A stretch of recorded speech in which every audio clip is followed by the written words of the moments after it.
사람의 위로도 굉장히 힘이 있습니다. 우리가 슬프고 힘들고 할 때 어떤 분이 와서 위로를 할 때 그 굉장한 힘이 있죠. 그런데 하나님의 위로는 사람의 위로하고 비교할 수가 없습니다. 이것은 완벽한 위로가 됩니다.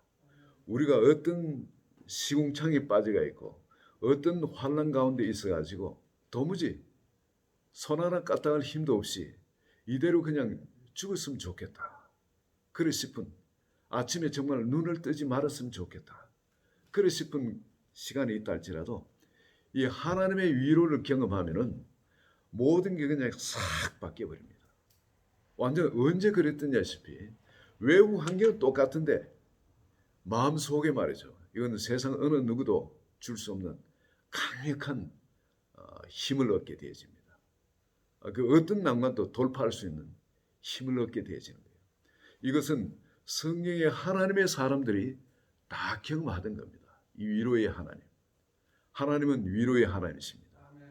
이 하나님의 이 위로가 오늘 여러분 마음을 터칭하셔서 여러분 삶에 어떤 고난과 묶임이 있고 눌림이 있고 잡힘이 있다 할지라도 여기서 그냥 그 모든 멍에들이 깨어지고 자유해지는 축복이 있으시기를 예수 그리스도의 이름으로 축원드립니다.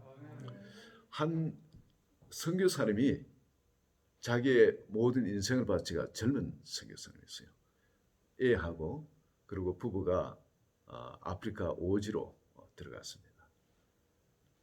거기서 사역을 한다고 들어갔는데 정말 그 어려운 그런 아무리 전도해도 안 되는 한 500여 명 되는 주민들한테 복음을 전가한다고 들어갔는데 아무래도 사람을 상대해 주질 않는 거예요. 잘못 말을 걸면 죽임을 당합니다. 그래서 거기에 들어가질 못하고 바깥에서 그냥 계속 그 민족하고 뭐 물물교환을 할 거. 그래서 설탕 같은 것도 갖고 가고 그 사람들 좋아하니까 등등 그런 물물교환을 할 거를 문명의 이기들 거울 같은 것도 여인들 좋아하니까 그런 것도 갖고 가고 아직 원시적으로 사니까요. 그런데 계속 그렇게 하면서 교환하는데 아무리 시간이 지나도 사람들한테 접촉이 안 되지. 유일한 건 뭐냐면 동태를 살피러 온 꼬마 애하고만 겨우 계속 접촉이 되는 거예요. 근데 걔가 물건을 갖고 들어가고 또 거기서 이제 짐승 가죽이든지 뭐 이런 거 예쁜 돌 같은 거 이런 것도 이제 바꿔주고. 그런데 아무리 해도 이 복음 증거가 안 되게 이 꼬마한테 복음을 증거하기 시작합니다. 그러고는 아무 소망도 없이 그냥 그 낙심해 있을 때 설상가상으로 말라리아가 걸려가지고 아내가 죽어버립니다. 그리고 거기에 있던 다른 선교사님하고 같이 데리고 나오는데 자기는 이제 자식이 하나 있었어요.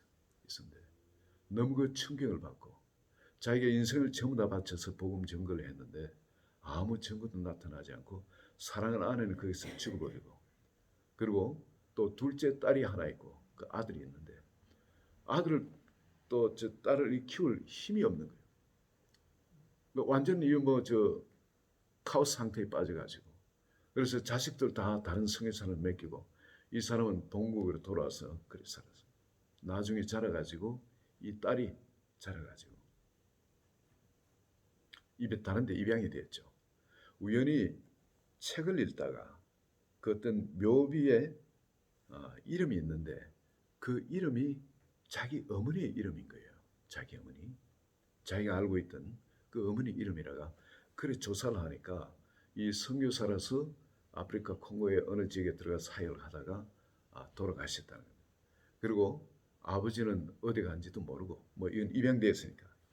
그래서 수소문 해가지고 그때부터 아버지를 찾기 시작하는데 나중에 아버지가 어디인지 찾았어요. 찾아보니 아버지가 재혼을 했습니다. 재혼을 했고 그리고 자식을 낳고 사는데 아버지가 어떤 상태냐면은 하나님의 이름에 하자도 내지 말라. 하자만 내면 그냥 화를 내고 그냥 뒤집신다는. 그분이 선교사님이셨는데 이제는 하나님한테 얼마나 실망을 했든지 나타난 결과에 얼마나 실망했든지 하나님의 하자도 내지 말라는 거예요. 그리고 술꾼이 돼가지고 타락해가지고 그렇게 살아가고 있어요. 아버지가.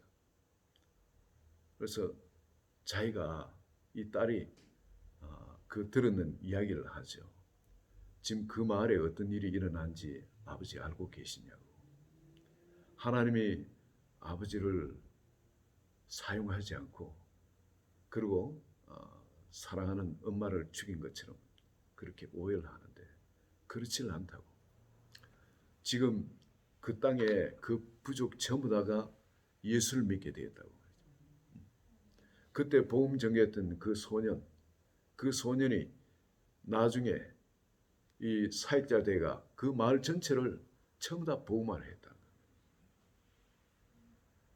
그 이야기를 듣고 그러니 아버지가 가서 뿌렸던 씨는 어머니의 죽음은 바로 그 예수 그리스도의 보혈이라는 것.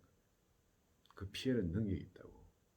그리고 온 사람들이 다 그렇게 복음화되고 난 다음에 그 소식을 듣고 이 아버지는 거기서 녹아집니다. 왜? 하나님의 위로하심, 말할 수 없는 하나님 위로하심이 그냥 강탈을 해버린 거예요. 뭐 250마일 태풍이 와서 뭐 사상 초유의 태풍. 이분은 자기가 태어나서 이 같은 강력한 하나님의 위로의 태풍을 경험한 적이 없을 때 완전히 그 자리에서 그냥 어린애처럼 뭐 울게 돼. 그 놀라우신 하나님, 살아계신 하나님, 역사하신 하나님. 오늘도 바로 그 십자가의 그 능력은 전심으로 믿는 자에게 우린 비록 부족하더라도 하나님 결코 실수하지 않으십니다. 하나님의 그 부활의 능력으로 사랑하는 아내가 그렇게 죽었지만은 아내의 생명은, 아내 안에 있던 예수 그리스도의 생명은 그 말 안에 있던 모든 사람에게 부활의 생명을 다시 피어난 겁니다. 그 소년이 왜 이분들이 잘 살고 잘 먹을 수 있는데 모든 걸 잘 할 수 있는데 왜 이곳에 와서 이런 고생을 하면서 왜 이렇게 죽었을까? 그 소년이 자기가 받은 그 복음과 함께 그분의 죽음을 곰곰이 생각하게 된 겁니다. 그리고 그 복음이 그저 전해지는 그들의 어떤 그 이야기, 민족 설화나 그런 것이 아니라 여기에는 어떤 목숨과도 바꿀 수 없는 그런 고귀한 뭐가 여기 있다. 그들이 그 소년을 놓고 계속 정보기도 하고 했기 때문에 그 복음 능력이 그 소년한테 역사를 했던 겁니다. 여러분, 하나님의 이 위로하심이 오늘 우리 예수 믿는 우리 모두에게도 마찬가지예요. 여러분, 하나님의 이 은혜 가운데 하나님의 이 위로를 삶에 여러분 어떤 부분이 있다 할지라도 주님께서 이 피의 복음, 이 십자가 사랑의 복음이 우리를 터치하도록, 그래서 우리 마음을 심령을 위로해서 우리가 사랑 안에 힘을 얻고 연합해서 그리스도의 몸을 이루기를 하나님은 그렇게 원하십니다. 그렇기 때문에 끊임없이 하나님은 이 위로의 바람을 우리에게 계속 교회에 불어넣기를 원하세요. 이 사도 바울도 여기에 그런 하나님을 얘기할 때 사도 바울은 위로의 하나님, 평강의 하나님을 먼저 말씀하십니다. 이 사도 바울도 7절에 보면 너희를 위한 우리의 소망이 견고함은 너희가 고난에 참여하는 자가 된 것 같이 이 위로에도 그러할 줄을 알미라. 우리 그리스도인이라면 이 위로를 다 경험하게 돼 있다는 겁니다. 하나님이 이런 위로를 우리에게 주시길 원하십니다. 형제들아, 우리가 아시아에서 당한 환난을 너희가 모르기를 원하지 아니하노니 힘에 겹도록 심한 고난을 당하여 살 소망까지 끊어졌다. 우리는 우리 자신의 사형 선고를 받은 줄 알았으니 완전히 끝난 것처럼 그런 환경 가운데, 아주 악한 환경 가운데 도무지 내 힘으로 벗어날 수 없는 사도 바울이 얼마나 강인한 사람입니까? 얼마나 믿음이 투철한 사람입니까? 그런데 이런 사람조차 살 소망까지 끊어졌어요. 아, 하나님 이제 너는 여기서 죽어라 이렇게 말씀하신 줄 알았다는 거예요. 그만큼 그런 환난 가운데 있었는데 여러 가지 환난, 사도 바울이 당한 40의 하나 감한 태장을 뭐 여러 번 맞고 뭐 등등 이런 거, 그런 걸 떠나가지고 여러분, 아시아에서 당한 환난이라면 에베소에서 여러분 사자밥이 되도록 우리 속에 넣어진 어떤 그런 시간을 뜻할 겁니다. 우리 속에 넣어져서 사자밥을 만드는데 먼저 한 사람 한 사람씩, 오늘 또 좀 사람 좀 죽이고 내일 또 사람 또 좀 죽이고 그랬을 겁니다. 그러면 한 사람 한 사람 처참하게 사자한테 뜯겨 죽는데 말이에요. 그럼 매일 그건 두려움이 엄습했을 겁니다. 이제 내 차례구나. 마침 그날 될 때까지 얼마나 마음속에 그랬겠어요. 그리고는 마치 그 현장이 되는데 하나님이 그 사자의 입을, 다니엘에게서 사자 입을 막아가지고 무사했던 것처럼 아마 사자가 어떤지 자세한 설명을 하지는 않습니다. 그러나 사자와 싸웠다고 이야기는 나옵니다. 그렇지만 사람이 어떤 했던 그런 것이 아닌 걸로 벗어난 것을 이야기를 하고 있어요. 이럴 때 여러분 살아났을 때 하나님의 위로하심이 어떻겠습니까? 이 사도 바울 속에 임한 그 하나님의 위로하심, 이런 것이 한 번, 두 번이 아닌 거예요. 나는 이런 생각해 봅니다. 사도 바울이 돌에 맞아가지고 죽지 않습니까? 유대인들이 돌을 쳐가지고. 그래서 생명이 끝났는데 제자들이 쭉 둘러서가 있을 때 갑자기 기적이 일어납니다. 멀쩡히 살아납니다. 여러분 돌에 맞아가 짱돌에 맞아보면 얼마나 아픈지 모릅니다.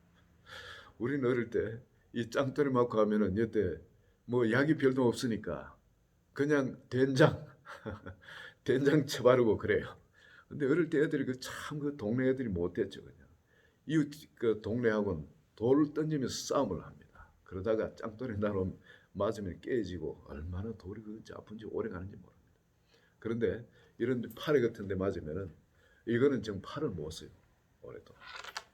근데 이 온몸에 이런 큰 돌, 작은 돌이 아닙니다. 어린애 머리만한 그런 돌로 사형을 집행한다. 사도 바울이 그렇게 돌에 온통 온몸이 지지겠을 건데 맞아가지고. 근데 그게 멀쩡하게 살아나서 걸어다니는 게 있을 수 없는. 근데 기적이 일어난다. 그리고 자기를 돌로 쳐진 그 성에 들어가서 이제 막 다시 전도를 하면 아마 사람들이 전부 무서워서 유령이 나타나는 줄 꽁꽁 숨었을 거예요. 여러분 그때 복음을 듣는 사람이 없어도 바로 자기를 돌로 쳐 죽였던 그 사람들한테 가서 복음을 전가할 때 사도 바울 마음속에 하나님 주신 위로가 얼마나 큰 위로겠어요. 죽음도 건드리지 못하는 겁니다. 어떤 질병도 건드리지 못하는, 어떤 환난도 건드리지 못하는 하나님의 위로하심이 끊임없이 사도 바울 속엔 어떤 환난 가운데서 하나님 위로하심, 환난 가운데서 또 하나님 위로하심, 이런 것이 계속 있었던 거예요. 말할 수 없는 하나님의 그 주시는 그 에너지, 이 부활의 힘이 사도 바울을 주장했던 겁니다. 여기 사도 바울은 바로 이런 이야기를 하죠. 이 이유는 뭐냐면은 이는 우리로 자기를 의지하지 말고 오직 죽은 자를 다시 살리시는 하나님만 의지하게 하려 합니다. 여러분 하나님께서 우리에게 이런 환난을 허락하시는데 이 환난이 우리에게 와서 하나님의 이 위로를 경험하게 되면은 여러분 우리가 좀 달라지게 되어집니다. 한 번 경험하고 두 번 경험하게 되면은 이 환난이 우리에게 다가오더라도 우리는 인내할 수 있게 되죠. 처음엔 못 견뎌가지고 난리를 법석을 치죠. 그러나 여러분 믿음이 조금씩 자라감에 따라 환난이 오더라도 그 환난을 인내할 수 있는 믿음이 우리한테 생겨집니다. 조금 더 참을 수 있으면 다음엔 조금 더 참을 수 있는 그런 환경으로 가고, 이것이 왜 그렇게 하시냐면 하나님은 로마서 5장 3절 4절에도 그려놨지만 이 환난은 우리 모든 사람한테 하나님이 허락을 하시는, 이 징계라고 또 구약에서는 표현을 합니다만 이 징계가 없으면 사생결, 하나님의 자녀가 아니라 이런 환난을 통해서 하나님은 우리 자녀를 연단을 하십니다.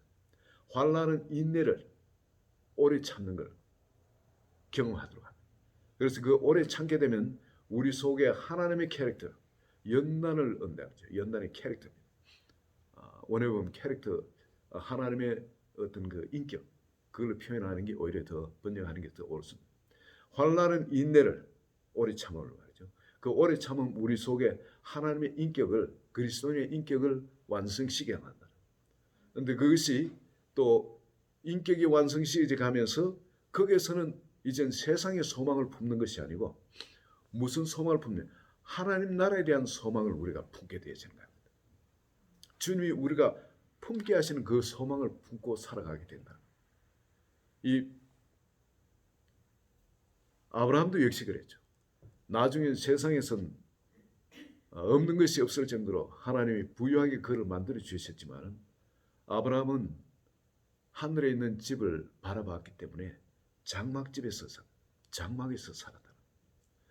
바로 이웃 소돔에서는 그 돌 같은 진, 성 같은 어마어마한 집이 요즘도 재론대가 지금 남아 있습니다. 그 모형을 아직도 볼 수가 있어요.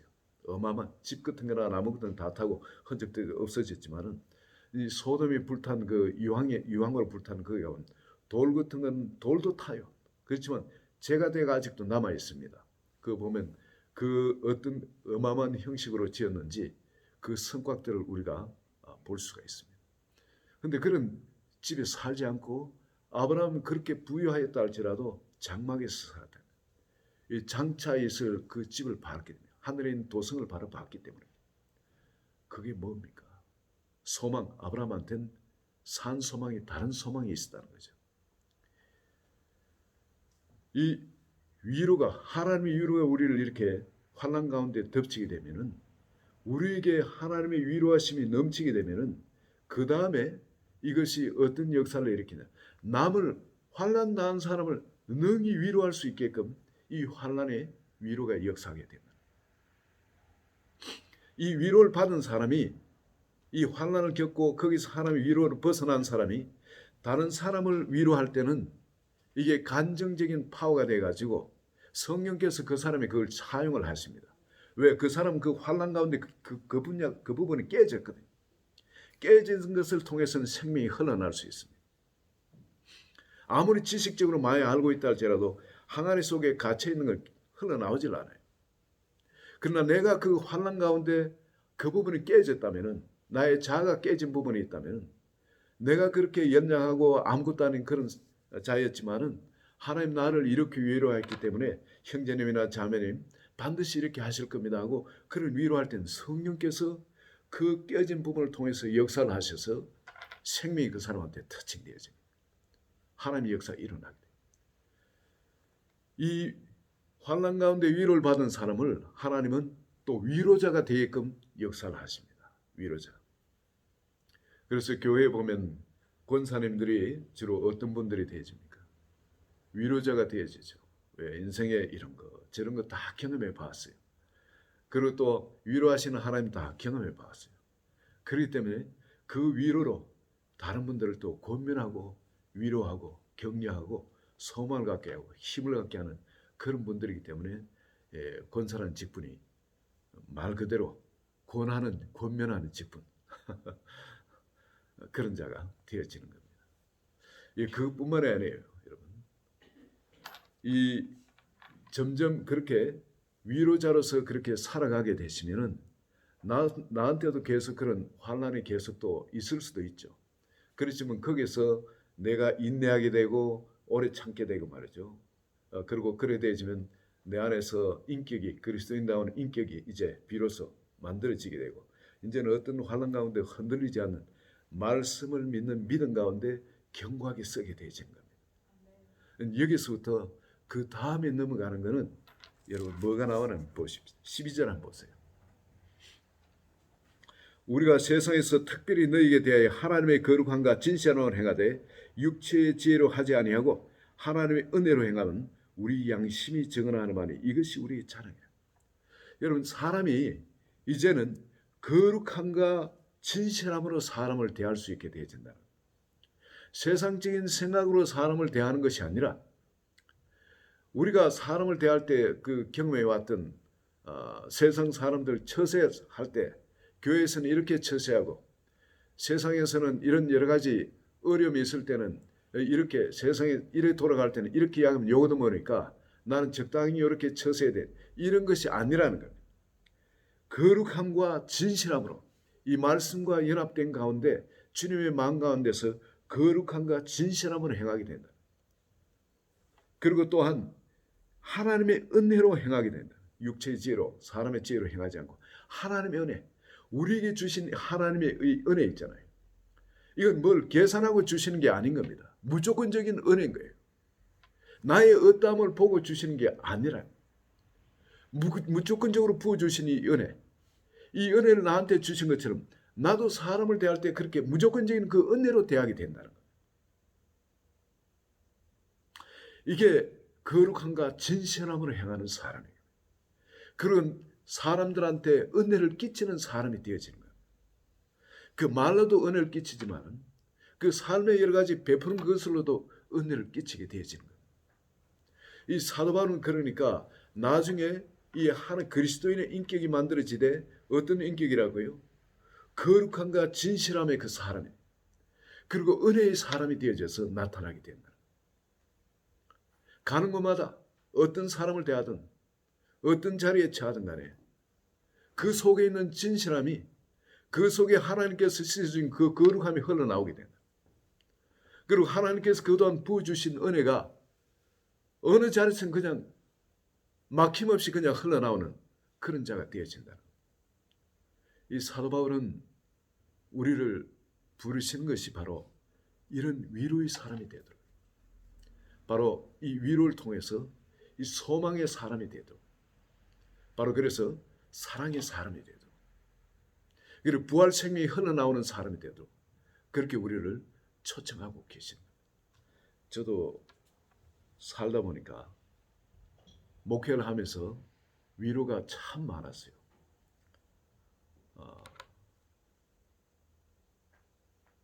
한 번은 이럴 때도 있습니다. 이게 이제 올해로 이제 20년 꼭 목회인데, 한 7년 전만 해도 제 마음에 이 처음 고백하는 거예요. 우리 성도, 여보, 우리 지금 저 차 한 대 있잖아, 쓰는 거. 저거 우리 타고 저걸 우리 살던 걸로 개조하고, 애들도 이제 컸으니까 애들도 우리가 크면 어디 선교사로 간다는 거 다 알고 있으니까, 같이 못 산다는 거 알고 있으니까, 그러면 이제 저 차 저거 미니밴 저거 개조해가지고 둘이 자고, 그리고 뭐 밥통 하나 가지고 밖에 나오면 뭐 밥에 해먹을 수 있지 않나. 쌀 한 포 20불 하면서 하니까 우리 그냥 다니면서, 길거리 다니면서 날이 추울 때는 좀 따뜻한 뭐 동네 가서 또 하고, 또 여름 되면 이제 북쪽으로 올라가도 되니까 좀 하면서 좀 이 미주 대륙 남미까지 마음껏 이렇게 다니면서 복음 전도하면서 살자. 그런 이야기 한두 번 이야기한 게 아니에요. 다른 목사님들한테도 그런 이야기까지 했습니다. 그만큼 마음속에 이제 하나님께서 목회자로 부르시고, 뭔가 나는 목회자로 하나님이 크게 쓰실 줄 알았거든요. 그게 아닌 거예요. 너무너무 매일 똑같은 어떤 목회 환경 보고 절망되어지는 거예요, 마음속에. 그런데 하나님께서 어떻게 위로하셔가지고 다시 이 자리에서 그대로 다시 목회하신가 하면, 미주 크리스찬 신문사라고, 미주의 제일 큰 신문사죠. 거기서 목회자, 세계 목회자 선교대회 한다고 그렇게 목사님들을 모집하세요. 뭐 돈이 작게 드는 거 아니잖아요. 어떻게 갈 수 있습니까? 근데 아는 목사님이 그 모집책에 전화가 왔어요. 목사님 가셔야죠. 목사님 체면 때문에, 그래 가겠다고. 부부 같이 간다고. 네, 체면 때문에 일단 이름은 좀 올려주자 해가지고 올려놨어요. 나중에 뭐 갈 수가 없지 않습니까? 저 못 간다니까. 그러면 안 된다고. 가셔야 된다고. 근데 돈이 없다고. 왜 못 가냐? 돈이 없다고 하니까. 작은 교회에 그런 재정이 없다고. 거기서 뭘 말씀하시는 거예요? 그러면 반 대주겠다. 목사님 비행기값 반을 대주겠다. 말도 안 되는 소리죠. 나는 못 간다 그래도 못 간다. 나중에 신문사에 다시 전화돼요. 목사님 그 비행기값 다 대드리겠습니다. 그래도 못 간다. 왜 못 갑니까? 부부 같이 안 가면 안 된다. 나는 와이프하고 같이 가야지 내 혼자 못 간다. 그러니까 거기서 되게 고민한데 부부 같이 가도록 다 대드리겠습니다. 근데 비행기 상만 됩니다. 그래요. 그래. 그럼 나는 다음에 비행기 상만 갖고는 못 간다. 거기서 체류비고 뭐고 다 있어야 돼. 돈 없다. 이 말도 안 되는 어거지죠. 근데 거기서 체류비까지 다 대주시겠다는 거예요. 이 말도 안 되는 일이 일어난 겁니다. 아, 이걸 어떡하지? 너무 미안하잖아요. 나 간다고 이제 가가지고 그게 도착을 했더니만도 공항에 도착하는데 눈물이 팍 터지는 거예요. 하나님의 위로하심이 이렇게 역사하십니다.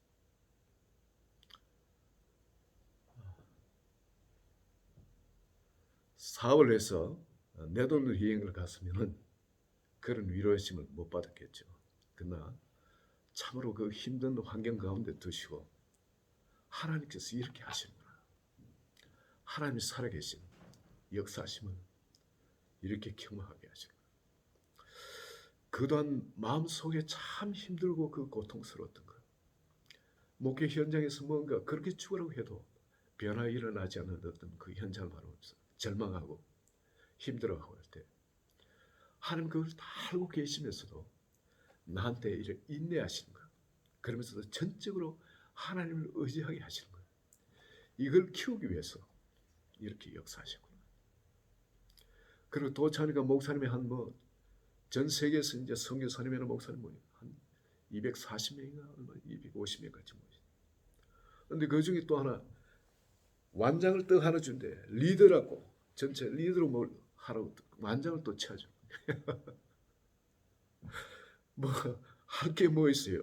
선교사님들이 그 현지 선교사님이 그 목사님이 그걸 다 안내하시고 다 하는데 내가 할 게 아무것도 없어요.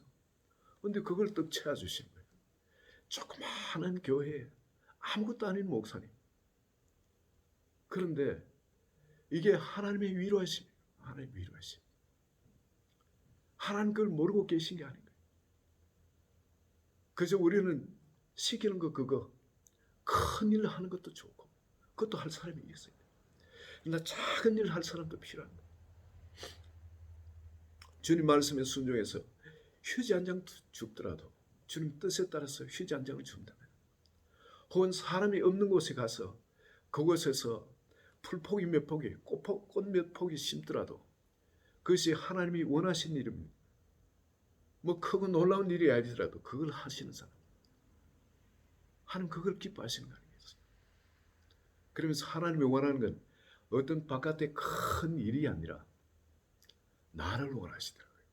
내가 변하는 거, 하나님의 사람으로 변하는 거. 하나님은 바로 이런 환난을 통해서 그 위로를 주시면서 또 그 가운데 우리를 인내하게 하시고 또 소망을 주시며 그 가운데 전적으로 하나님을 의지하게 하셔가지고 바로 이 소망의 하나님, 이 위로의 하나님을 경험할 뿐만 아니라 이 부활의 하나님, 죽은 자를 다시 살리시는, 성경에 이렇게 이야기하죠. 죽은 자를 다시 살리시는 하나님만 의지하게 하려 하십니다. 부활의 하나님, 이 하나님만 의지하게 하려 하십니다. 여러분, 우리가 세상에 많은 일을 하고 뭘 하더라도 마지막에 부활하지 못한다면 다 헛수고하는 겁니다. 이 소망의 하나님, 이 부활의 하나님을 경험하도록 하는데 이 일을 위해서 사도 바울은 미션을 갖고 뛰고 있는 겁니다. 그래서 성도님한테 요구하는 것이 뭐냐면 11절에 너희도 우리를 위하여 간구함으로 도우라. 자기가 이 지금 일어나는 이 모든 하는 일이 그냥이 아니라 바로 성도님의 중보기도로 이 일이 일어난다는 겁니다. 이분은 이 일을 누구보다 많이 했던 사람이에요. 그렇기 때문에 기도가 없으면 자기 혼자 할 수 없는 걸 압니다. 기도가 있어야만이 자기도 이 위로의 하나님을 상가운데 체험할 수 있고 하나님 기도를 통해서 역사를 하세요. 다 말씀을 주셨더라도 우리가 그것을 놓고 기도할 때 역사가 일어나기 시작합니다. 그리고 이런 기도가 강하게 있을 때는 이는 우리가 많은 사람의 기도로 얻은 은사로 말미암아 이 은사는 여긴 카리스마 바로 우리 성령의 은사있죠. 우리가 기도를 어떤 그 사역자를 위해서 기도하게 되면은 그게 은사가 나타나기 시작합니다.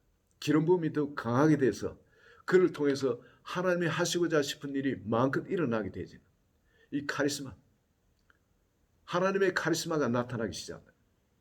그냥 은사 자체는 카리스죠. 카리스. 은혜, 카리스. 이 카리스마가 나타난다. 이것이 나타나면은 하나님의 일이 신속하게 진행이 되어집니다. 이 교회에 성도님들이 이것을 놓고 기도할 때 강력한 일들이 하나님이 말씀으로 약속하신 일들이 일어나게 될 줄로 믿습니다. 그리고 또한 여기 그런 교회에 이것이 중보기도가 가득해질 때 여기에 이 거룩함과 진실함 막 이걸로 행하는 사람들이 점점 많아지게 되어지고 그리고 사도 바울이 증거하듯이 우리 양심이 정언하노니 이것이 우리의 자랑이라. 하나님의 은혜로 행한다는 것.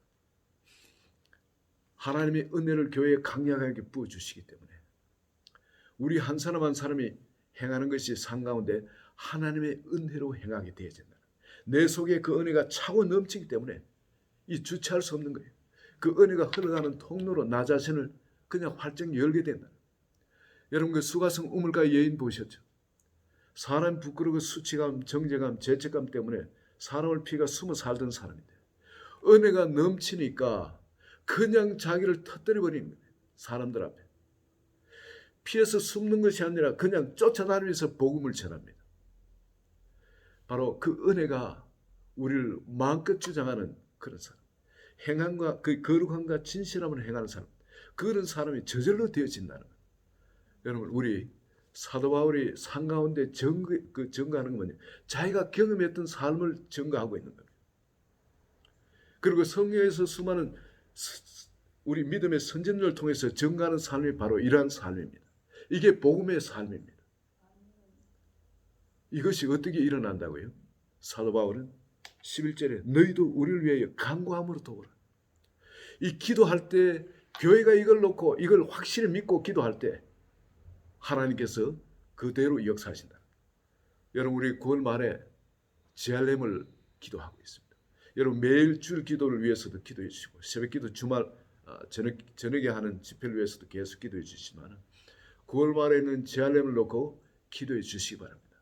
하늘 문이 열리고 바로 이런 일이 강력하게 일어나도록 듣는 모든 자에게 불과 성령으로 세례가 임하는 일어나도록 기사와 이적이 풍성히 일어나고 모든 병든 자를 치유해 육신의 병이 아니라 마음의 병이뿐만 아니라 정신적인 병까지 전부 다 깨끗하게 치유되어지는 그런 일들이 일어나도록 여러분 그걸 놓고 같이 기도해 주시기 바랍니다.